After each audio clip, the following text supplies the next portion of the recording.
Shiva Girindagan, a teacher from Marawi City National High School, Marawi City Division.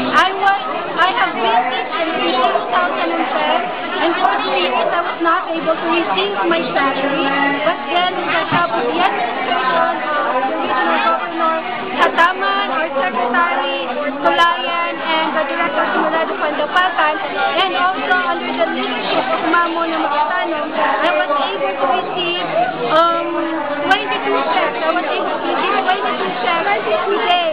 22 checks for the 2 years that I have been serving without wages in this division. And with that, I am very thankful to our administration from the regional office, our Governor Hataman again, and our Secretary Colayan, and Mamo na Makatano. Thank you very much, and also Sir Matumilado Pandapatan. Thank you so much.